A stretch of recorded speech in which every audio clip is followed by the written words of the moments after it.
Network. Thank you, Shikwati, for joining us. And our live audience, students from the University of Nairobi, a very warm welcome to you all, and thank you for joining us on this discussion. Also joining us from Beijing, Professor John Gong, professor at the University of International Business and Economics. Joining us from Livingstone in Zambia, Dr. Olufunzo Somarin, Regional Principal Officer, Climate Change and Green Growth Program in East Africa at the African Development Bank.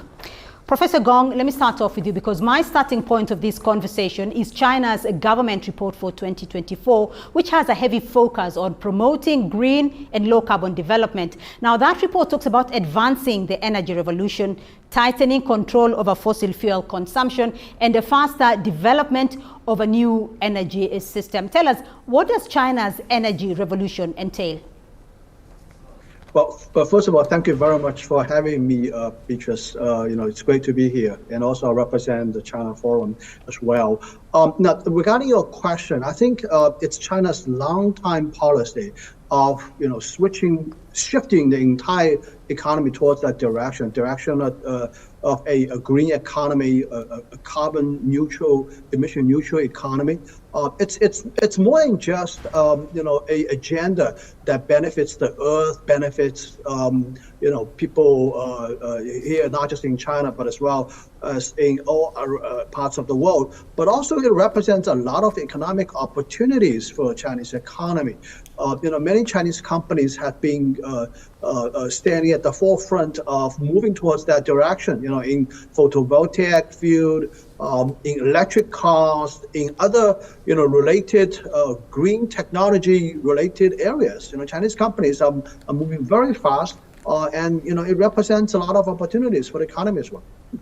Dr. Somarin, according to the International Renewable Energy Agency, Africa is home to around 39% of the world's renewable energy potential, yet only 2% of global investments in renewable energy in the last 2 decades were made in Africa. My question to you is, what is hindering investment in Africa's renewable energy?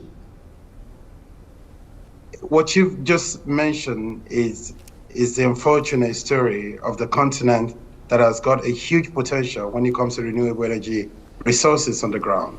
But unfortunately, the investment that is needed to translate this potential into actual results and ultimately actual development on the ground quite missing. I would say one of those challenges has been the lack of policy incentives that most of the private capital needed for energy investment would require in order to be able to scale up financing to Africa. And when I mean policy incentives, and that is very much linked to the ability to provide, on the government side, enabling environment. So most of the resources right now going to energy investment, particularly renewable energy investment in Africa, are largely in the public sector domain. And we need increased private sector resources. But private sector, there's a way they work, and there are financial instruments that they respond to. And what we need to see on the ground going forward, it's beyond the enabling environment that we talked about, but it's also very important to provide the policy incentives for private capital to flow. But ultimately as well, we need the development of bankable investment projects, investment-ready projects on the ground. And we need a lot of technology support, but also as well as the right partnership to be able to take those potential resources into actual investment on the ground. Absolutely. Thank you, Dr. Somarin. Shikwati, you've heard what he has had to speak about capital and resources. You're an economist, sir. And looking at the investment potential that Africa has, how much investment potential does Africa have? And is there willingness, and what are the opportunities that exist, especially in green energy? Yeah, I would start by saying that, first of all, sensitivity towards environmental issues is somehow correlated to either you're wealthy or poor. You'll get that the wealthy countries are the ones who are getting super sensitive about what's happening to climate. And the story of China is quite interesting because when they were accelerating their growth to be a wealthy nation, you'd visit Beijing and you could clearly not see the sky. And they had to anchor the agency to have a clean environment because the wealth was accumulating. And now when you bring it to the African context, I think we are yet to be proactive, first of all, to appreciate our state of development, meaning that we are still poor and simply importing the policies from outside. The narrative is not ours. So now to your question, I think I would start first of all by investing to anchor the whole aspect of climate change into our situation.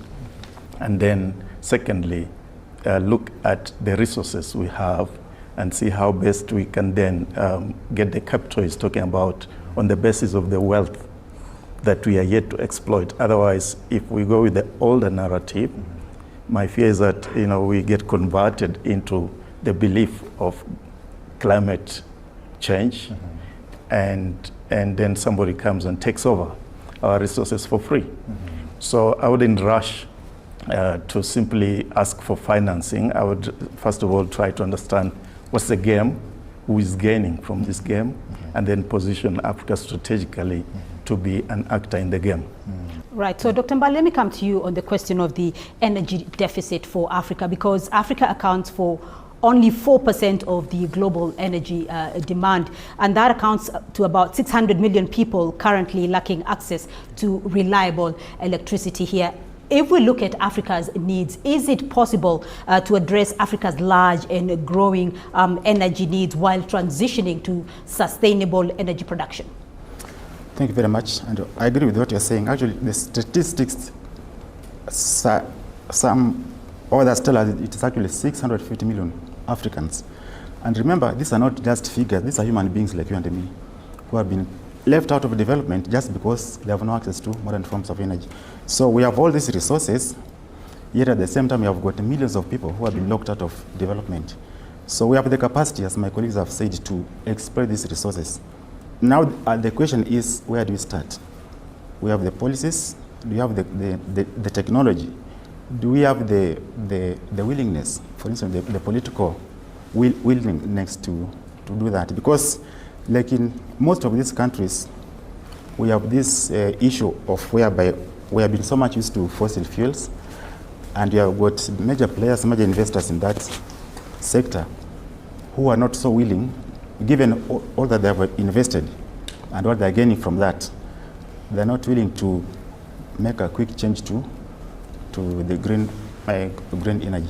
So we have the resources, we also at the same time we have people who are suffering, and I always wonder, how would Africa be if these 650 million people would be enjoying, modern forms of energy, access to energy, the way we wish them to. Right. So there's a big gap, but I believe we can change the narrative so that we are not the dark continent, because we have the resources to change the story. Absolutely, thank you. Professor Gong, of course, green energy, and it's not a new concept in China, and according to a report by Global Energy Monitor, China is set to double its capacity and produce 1,200 gigawatts of energy through wind and solar power by 2025, just about next year, and reaching its 2030 goal 5 years ahead of time. How is China then positioning itself in the global green energy? Well, China itself is also transitioning towards a more, green-friendly energy supply structure. It used to be the case that, for example, fossil fuel-powered electricity generation accounts for about 80%. Now I think it's down to close to 60%. So that's changing very rapidly. On the other hand, I also want to point out that the development in the photovoltaic technologies, in terms of increasing efficiency, done by Chinese companies, and also more importantly, in my view, the cost reduction over the last few decades, 2 or 3 decades, it's just breathtaking. It provides huge amount of opportunities for affordable energy to those people who would have never afforded. Let me give you an example. Usually photovoltaic panels are priced at dollar per watt, right? It used to be the case when it was first invented in the 1970s. It was priced at over $100 per watt. Today, it's 20 cents per watt. I mean, so 20 cents per watt. So literally, we can talk about, people living in very remote areas who have never got a chance to get hooked up to the grid, for example. In many developing countries, all of a sudden have a affordable solution, an off-grid solution. I'm actually very big about promoting this kind of distributed energy model to households directly. They don't have to get onto the grid. They don't have a generation power plants. People just put up a panel outside their house. And I think for most people, they're not running on wholly air conditioning houses of 2,000 or 3,000 square feet like what they do in the United States. For moderate households in developing countries, I think 1 or 2 kilowatts hour of electricity supply would be enough, and this can be done by just solar panels, 1 or 2 solar panels priced at a moderate level, and I think this is a very viable model for many people in Africa. Absolutely, James. He talks about Prof talks about energy models. So how has China managed to expand its non-fossil energy sources to surpass targets? First of all, of course, as Professor Gong has pointed out, there's investment in the research and development. You can hear him mention how the solar energy solutions have been advancing over the years. Right. And in my view, what Africa needs to ask itself is what needs to be the priority. Is priority going to, let's say, give lights to the 900 million Africans who don't have light? Or is priority going to be, we are a youthful continent with over 70% age below 20 years who need jobs, and therefore we need to set up industries that then convert our raw materials into products that we can sell. Therefore, I think the point to Professor Gong's suggestion would be how to fit this into an industrialization matrix, meaning we need, of course, the solar panels that can power industries. And then we need energy storage systems, because remember, the sun is not always up, So there has to be a way that you capture the energy, store it, and then use it. And then, so the priority has, in my view, be staggered in a way that productivity is key. If you look at China's secret, it's really about production. That's why it's the factory of the world. So if we target just lighting people's homes, is to turn Africans into consumers. You turn the whole continent into a supermarket. We just have lights to buy products from somewhere else. So I think we can tweak from the Chinese model and say, yes, we need energy. Yes, we are going green, but we need to strategically power core points of things that can then increase productivity in the continent, give our youth an opportunity to get jobs, give them an opportunity to innovate, offer solutions, create African-made products that can go out within Africa and to the rest of the continent. So, Dr. Somarin, I want to get some feeling and some clarity from you on some of the projects that are game changers on the continent, because in 2022, for instance, South Africa launched its Just Energy Transition Investment Plan, one of the few countries that has done that, an $8.5 billion 5-year investment strategy. There are other countries like Kenya and Ghana, which are also topping the table in terms of promoting projects with an environmental sustainability focus. What are some of these countries doing that are beneficial, and in which ways are these projects game changers that are worth emulating? And it's important to also appreciate the fact that a continent of about 18% of global population, it only produces 3% of global emissions. But yet these countries have seen a pathway to a low carbon development trajectory. They're appreciating a just energy transition. And that just transition, which seems to be going to be gradual, but also needs to be supported in form of electricity generation and basically changing investments, which will create jobs ultimately on the ground, but also trying to deploy resources, energy as resources, to countries or regions of the countries that do not have access. but we've also seen investment in mini grids as well. Now, the traditional pathway is to make sure that you get as much people connected to the national grid, but you also recognize that development must happen at the rural spaces, and that development requires energy. And if you cannot connect them to the national grid, investment in mini grids have been very helpful. We've seen this in water purification, which is improving health access. We've seen this in creating SME, supporting SME businesses at the local level. We've seen this in supporting tourism, where resource access to energy is supporting tourism and it's also supporting food production on the ground. And that critical role that energy plays, and in this case, clean energy, it's very important to subnational development. That is the case in most of the countries.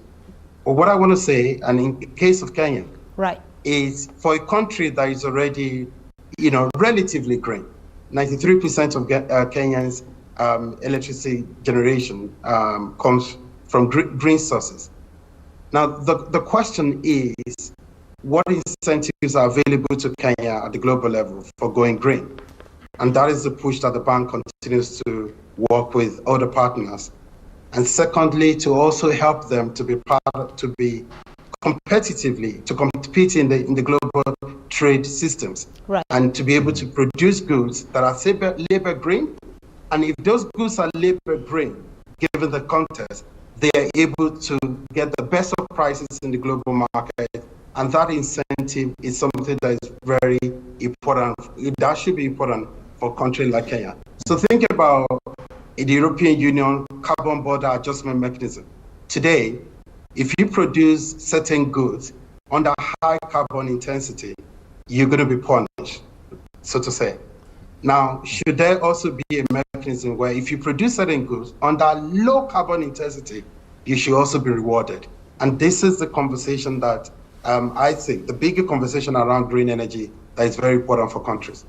Dr. Mbali, Dr. Somarin talks about incentives. Let's look at the financial gap for environmentally friendly and sound technologies, which remain a major challenge, especially for the African continent.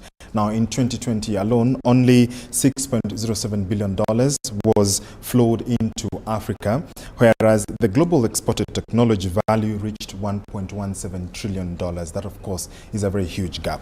What will it take for Africa to acquire these technologies, and can Africa build on its own? I think one of the things we can do is to create space and enabling environment to attract the best technology that you can have. For instance, if you look at in Kenya here, the issue of taxation. Initially, there was the green energy products, and specifically for biogas, it was zero rated.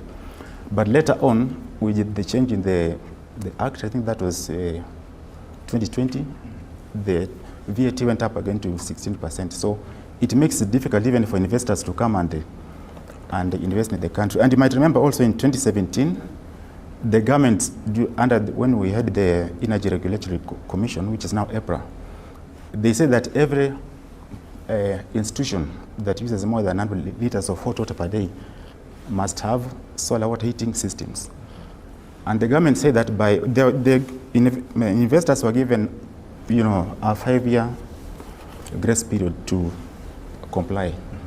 And after that, what happened? The government backtracked. So it's like we are not sure, and that kind of inconsistency also affects our capability and our potential to go green. So these are some of the things that we need to look at if you want to attract investors and also to develop our green energy subsector. And also we need to tap into our skills, like my colleague said. You might be surprised that a lot of our people are very creative, but sometimes that knowledge is actually stolen. So we need intellectual property rights to be factored in so that these inventions that you're talking about, we can capitalize on the potential of our people. We tap into this, and also as we go green and we industrialize, right, we must also take into account the issue of value addition. So as you said, as we produce our products, we should not just be suppliers of even this green energy material, for instance, lithium from Congo, which is going to be very critical in EV vehicles, electric vehicles. But we must add the value to our products before we sell them to overseas markets. Right, so let me come to you, James, in terms of that investment in green technology and drawing from China's example here, because analysis show that there's a huge investment in green energy in China. And last year alone, it was contributing to a record $1.6 trillion to China's economy in 2023 alone. Clean energy investment rose 40% year on year to about $890 billion. What does this clean energy growth in China mean for China, one, but also means for the rest of the world? Yeah, thank you, Beatrice. The China story is a very interesting story for us in Africa because first I started by saying China has positioned itself as a factory of the world. Factory of the world means they have goods to sell out there. And then here comes the climate change debate. Here comes the sensitivity about the environment, meaning if China does not comply, it gets stuck with its products. So you can see the incentive of the Chinese government to invest into green solution is out of the fact that they don't want goods stuck in their warehouses. They want these goods to be spread out to the market. And the market, especially the developed market in Europe, then puts those conditionalities of green. So China then invests heavily and surpasses even the expectations of the European market until of late we hear them getting scared of Chinese electric vehicles. Now, if we put that in the context of Africa, are we a factory? What is it we're producing for the world? So meaning, if we take the feel-good factor away from the conversation, I think Africa is merely absorbing dictates that it has no clue about. You know, there's no really internal drive. And if we go to Dr. Somarin's example, he talks of Kenya having mostly 60–70% green of its energy, but at what cost? Because you notice part of the reason we can't industrialize at a faster rate, energy in Kenya is very expensive. So I think the clue here, again, just going back to the point that we have a youthful population, a lot of arable land not exploited. I mean, Africa, it's sort of not exploited is the other name for Africa, as far as Africans are concerned, is to look for ways of maybe leveraging this interest in green economy to get cheap energy that then our industries can use probably to produce cheaper products, because our products then become expensive, energy being one of them. As Dr. Mbali mentioned, then there's a tax, because the governments want revenue and they want to tax anything that moves. And then if you look at the Chinese strategy, then they had to create a possibility of supporting their industries to grow. So I think it's not a linear solution. It requires several multiple faceted approach, so that even as we seek to embrace the green economy, we should ask ourselves what else need to go alongside this green economy so that we achieve our goals. But I'd like to underline some caution there. I'm still a bit skeptical about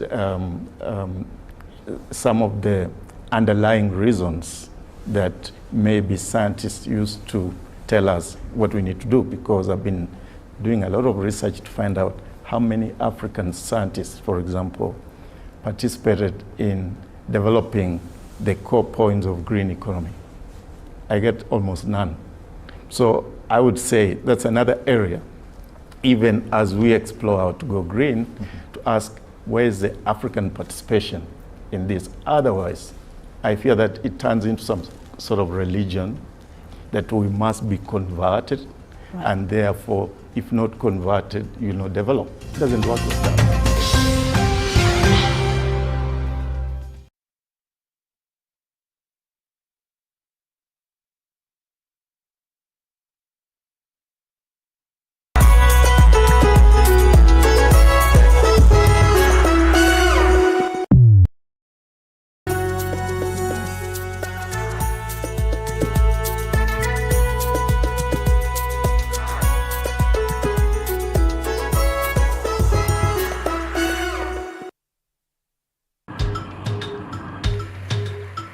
safari hii katika Mfahamu Kiongozi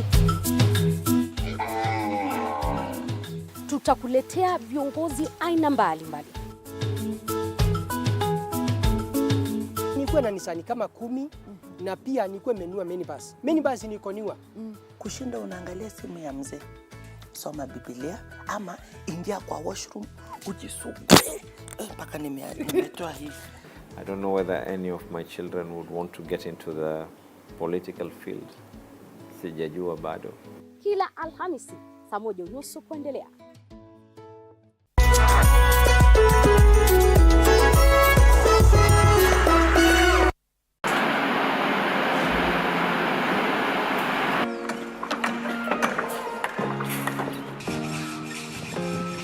Join us on a journey through the concrete jungles and rising skylines, where every beam, every nail tells a story of progress and vision. In every aspect of life, you have to look at several dynamics. From groundbreaking, Nowadays with the tech, you can check on different websites or you check online and you can see some inspiration. So at least that one would be a direction already. I'll know like what kind of style you're going for. to finishing touches, witness the dedication of the hard-working teams who bring these ambitious dreams to reality. The Realtor, Tuesdays at 6:30 p.m.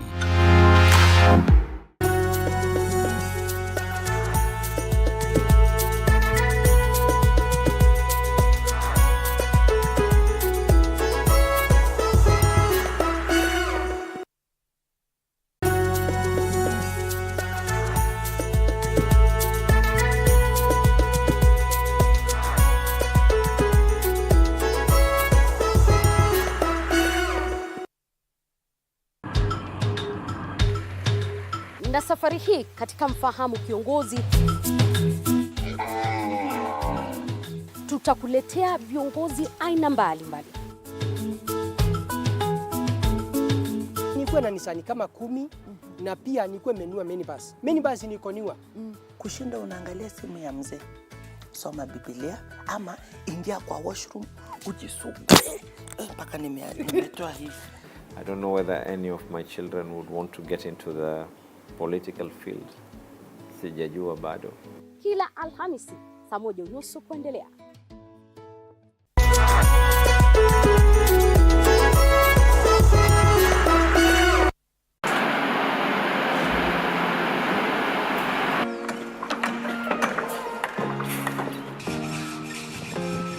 Join us on a journey through the concrete jungles and rising skylines, where every beam, every nail tells a story of progress and vision. In every aspect of life, you have to look at several dynamics. From groundbreaking, Nowadays with the tech, you can check on different websites or you check online and you can see some inspiration. So at least that one would be a direction already. I'll know like what kind of style you're going for. to finishing touches, witness the dedication of the hard-working teams who bring these ambitious dreams to reality. The Realtor, Tuesdays at 6:30 p.m.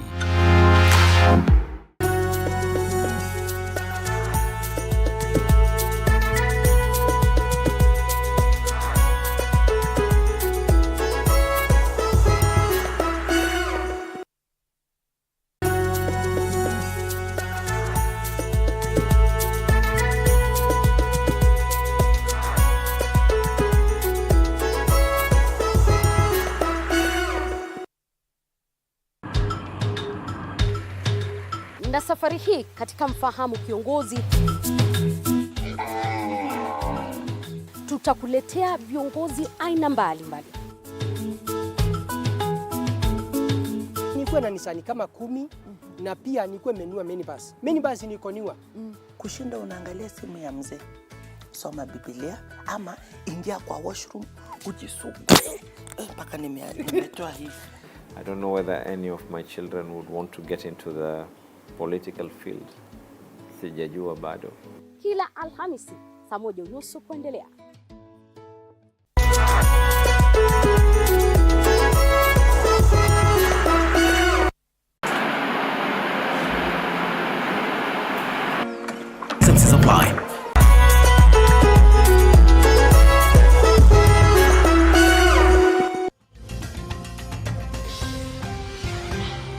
take a few questions in just a minute, but before we do that, Dr. Somarin, let me come to you on this issue that James Shikwati has mentioned about how much input does Africa have, or have African scientists had in coming up with policies when it comes to Africa's transition to green energy? And secondly, because Africa's industries are still heavily using fossil fuels, African countries heavily still use fossil fuels, can Africa transition to clean energy while not undermining its economic development?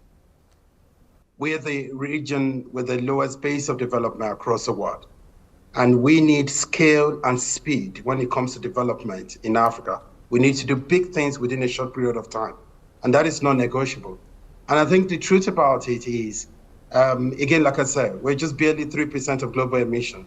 There is actually space for Africa to increase emissions within the short to medium time, and then reach a point where the gradual transitions takes effect. So some country right now at this point can grow without necessarily increasing emissions. So basically, if you have a natural endowment in the fossil fuel sector, I don't think anyone is going to tell you to stop using them and make the transition now. What you need to put in place is a roadmap to maximizing that, but also taking steps to do that. And how do you do that? There are better machines that you can use even in the coal mines that will reduce emissions compared to the machines that were used 50 or 100 years ago. And that difference alone is still part of the transition. You can also decide that for every emission that you create, by following the pathway of your natural endowment, oil and gas, you can also create abatement, carbon abatement programs. You can do planting of trees somewhere else. As a matter of fact, it must power our development, and it must do it in a way that helps us to achieve both scale and speed. Now, coming to the question of Africans' input into our policy framework, one of the things China did well, and I've been listening a lot about the incentive in the China case, there were a lot of incentives in R&D. The government spent heavily in research and development. And these were not even R&D done by the West. These were R&D done by local Chinese research institutions, local Chinese thinkers. And I think it's very important that for us, we are able to emulate that we put a lot of our resources in our education system. Today, there are very good technologies in our university, but they don't leave the shelf of the university. They have to be able to, we have to be able to take that input, increase their participation in national policy debate, but more importantly, make sure that those technologies at the local level, they find their way into the local industry in our country. It is very possible. We're doing it, not that we're not doing it at all, we're just not doing it at the scale that is needed to be able to generate the transformation that we need to see on the ground. Right, so we're going to take a few questions. We'll start off with you at the front. My name is Christian Mutunga from the University of Nairobi. With the underside of loss of jobs, what are possible solutions that Africa can put in place for creation of green jobs? And what is the impact of this transition on vulnerable African economies? Right, thank you. Another question? My name is Jemodoni from the University of Nairobi. My question is, in navigating the transition to a greener economy, what strategies can African countries employ to responsibly manage their existing fossil fuel resources while simultaneously investing in renewable energy alternatives? All right. James, do you want to start off with the first question?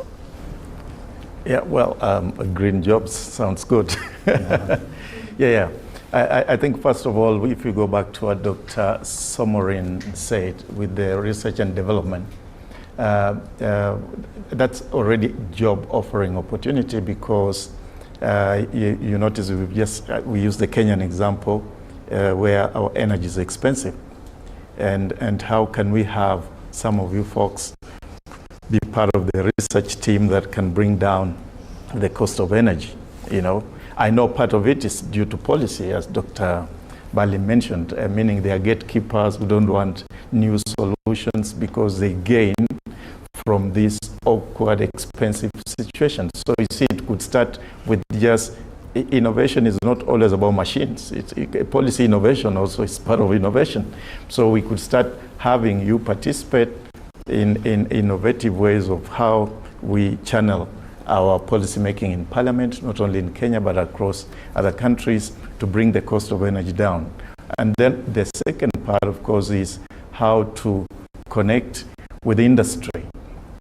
Because as Dr. Somorin pointed out, you have a lot of the know-how in the university, and it remains there.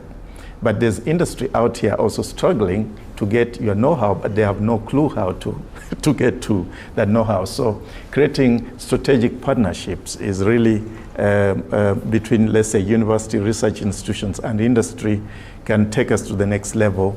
I know Kenya has tried it.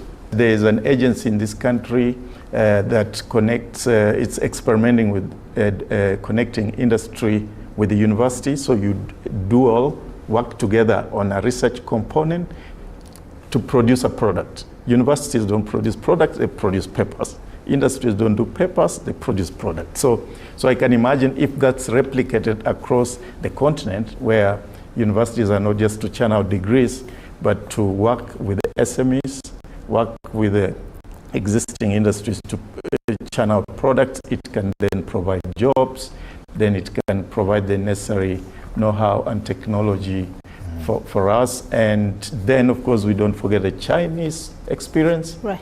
Because no need to reinvent the wheel.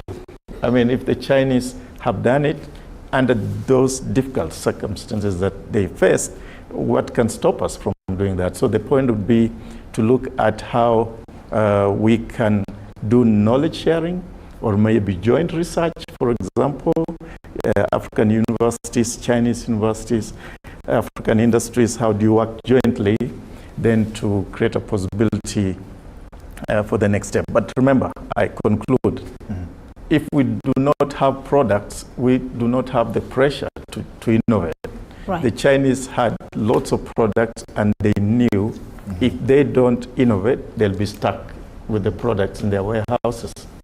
Right. So, Dr. Somorin, you can answer the second question about what exactly are Africa's strategies for the just transition, or for the transition to green energy?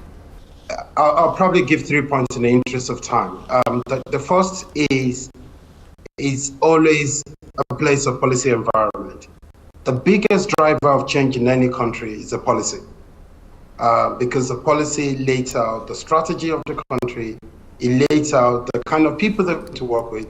The policy also lays out what we want to achieve, what success will look like. It's very important. Now, when then we move away, if we have that if we have that correctly in place, the next step, our strategy, is also to be able to build a community of practice. Some of the strategies that we need to do in making that transition are not necessarily foreign. We're already doing them.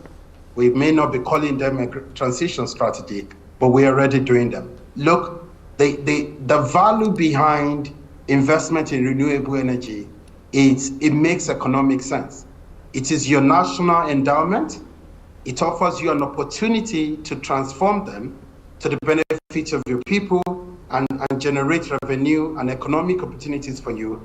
And number 3, part of it is also that you don't have to give your resources to other people in terms of paying for these services. You can create all of that on the ground. The third point, and that I think is very important beyond community of practice, is to create an ecosystem approach when it comes to strategy. An ecosystem approach where we are able to create a connecting dot to almost everything. And think about it, like water. Water is not just for drinking. Think about investment in water that is able to unlock agricultural productivity. Think about investment in water towards health and the like. In the energy space, a clean energy can help us be competitive in the market. When we say China is a factory of the world, China has managed to be able to create a competitive structure that makes the pricing of energy extremely cheap, and ultimately the cost of production cheap, and ultimately it can have competitive price of its products globally. We need to be able to create that in Africa. We need to create that ecosystem that brings one thing, linking it to another. And it's a bit hard to explain that, but I'm sure you get it. And by doing that, we are able to appreciate the value of the transition. Because Beatrice, it will interest you to know that some people still think that the idea of transition is foreign to us. It's something that people are telling us to do. No, rather, we should see it as an idea that is very critical for our development, that is very critical for our competitiveness, but it's also very critical for us to be able to remain in the global system. This is the way the world is going. The world is going green. A time will come, if you have a product that is not green, you may not be able to sell it. So it's important to be part of that transition going forward. So I'll keep it there for now. All right, Professor Gong, I want to get your concluding thoughts here. And as you conclude, I want to hear from you, though, the kind of partnership deals that you think African countries can strike with Chinese companies so that Africa can also have a footing or a good footing in green energy and the just transition. Yeah, I think this is also something that we can learn from the history in China. In the 1960s and 1970s, Chinese economy, Chinese technologies are very much backward, actually. Not so much different, say, from some countries in Africa right now. But over the years, what we have done here in China is that we opened the door, we invited foreign companies to come and invest. And over time, by gradually participating in this value chain in partnership with the Western companies, Chinese companies have grown, and to the extent today, the entire photovoltaic industry is actually dominated by Chinese companies. I would suggest strongly, to the African leaders, the same strategy, to invite Chinese companies to come to Africa to do some joint venture production and manufacturing. And over time, there are small and medium-sized, and maybe even larger companies gradually participating in that value chain. And over time, it can be do these things on their own. To get involved in these technologies is not so easy in my view. Today, it's highly sophisticated.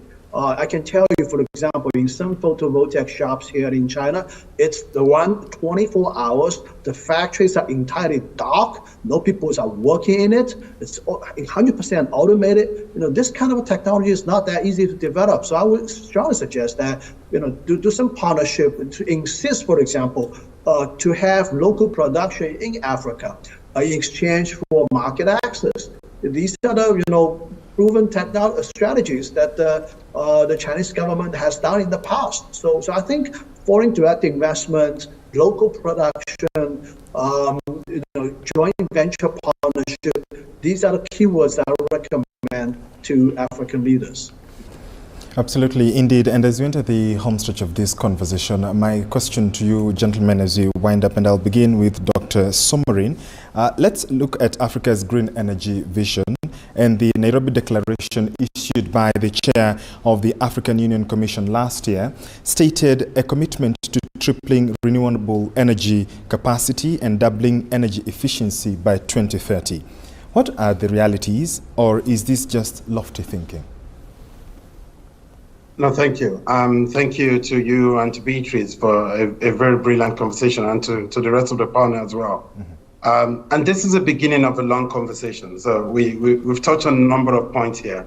And bringing this home and within the context of our African Declaration, I think let's remind ourselves, we're talking of a continent that's got an enormous renewable energy resource potential. 10,000 megawatts of solar, 350 of hydro, 150 megawatts of wind, 15 megawatts of geothermal. All of them, all the types of renewable energy sources are all in Africa.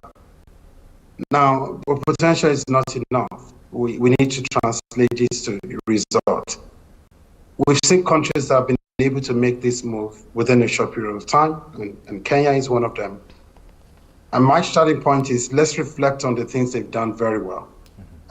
In the case of Kenya, we expanded, created a partnership, an enabling environment for private capital to flow in there. Many independent power producers came on board, and they've been able to produce that. And I agree with you. We've done well on generation, but the pricing is still high, and that means we need to invest on the last mile connectivity and ultimately make sure that it becomes affordable to everyone. But in other countries of the world, in Africa, it's important to begin to look into where they are within the entire development spectrum, and be able to see how do we support them at different levels. And at least that's the approach at the African Development Bank. There are countries that still need to get the policy right, and we're supporting them at that level. There are countries that have gotten the policy right, but that's not translated into the right capital resources. And we are also bringing investors around the table to help them invest. In some cases, the bank is using its own resources to provide risk sharing or guarantees in place to de-risk the energy sector. And one of the largest energy programs in the Sahel is called Desert to Power, a $20 billion investment, and the bank is leading that. Now, let me end by saying this. Yes. Nothing ever succeeds outside partnership. I'm very big on partnership. And even from the African Union all the way to national level and sub-national level, we need to rethink a partnership model that works for Africa, that works in Africa, in order to achieve this goal. Thank you. Thank you, Dr. Somarin. Mr. Shikwati, your remarks? Yeah, I would say I would go for the lowest hanging fruit, which is situational awareness. If you look at the Chinese strategy, they created a possibility to be self-aware of what's going on in their country and their capability. Then they negotiated that in exchange for this, you only access our market if you can do ABCD in China. And I think in Africa, we are investing less in situational awareness. We are carried by the buzz and the wave of the day. And I've seen Sahel countries waking up. If you've seen what's happening in Burkina Faso, Niger, these are countries that have started showcasing what situational awareness is. We have this, you won't just get it for free, we have to renegotiate the deal. So I think even in this green economy, I would put first situational awareness as the core for all our dealings. Then thereafter, of course, making use of our youthful population to run the next step, so that I'm big on production. Because there's no much, if you're producing nothing, whoever produces then dictates to you what you need to do next. Thanks. Absolutely, Dr. Mbali. Dr. Somarin is keen on partnerships, he's keen on production. Your thoughts? Yes, thank you very much. Africa has tried, and we are still trying. I can give two examples, like the Turkana wind power project in Kenya, the largest in Africa. It has been a game changer in the energy sector in this country. And also the Noor solar project in Morocco, actually is the largest solar project in the world, which is going to, at the end, after completion, it will be producing about 2,000 megawatts of electricity. So we have the potential, and I believe that there's much more you can do. If you look at River Congo, on one dam alone, Inga Falls, it can give us 50,000 megawatts of electricity, which is much more than what we are producing in the East African community combined. So we have a lot. What we need to do is to bring our minds together, our skills, and where necessary, we also get the support from our well-wishers outside to explore these resources, because we have so much that can actually change the narrative, the story about Africa. And since we are the ones who are feeling we are the ones who are bruised most by the impacts of climate change, we can also put a lot of initiative to ensure that we maximize on what our God-given resources. So we have done much, but there is more to do. Thank you. Indeed, a very lively discussion there. Thank you all very much for joining us in this discussion. But that's all we have time for on this special edition of Talk Africa, co-produced with TV47. A big thank you to our guests, Kenneth Kivisi Mbali, Doctor of Philosophy in Environmental Governance and Management at the University of Nairobi, James Shikwati, Founder, Inter-Region Economic Network, Professor John Gong, Professor at the University of International Business and Economics, and Dr. Olufunzo Somarin, Regional Principal Officer, Climate Change and Green Growth Program in East Africa at the African Development Bank. And of course, our live audience here from the University of Nairobi. Thank you all very much for joining us in our discussion today. Indeed, this has been a joint production between CGTN and TV47. I'm George Maringa with TV47.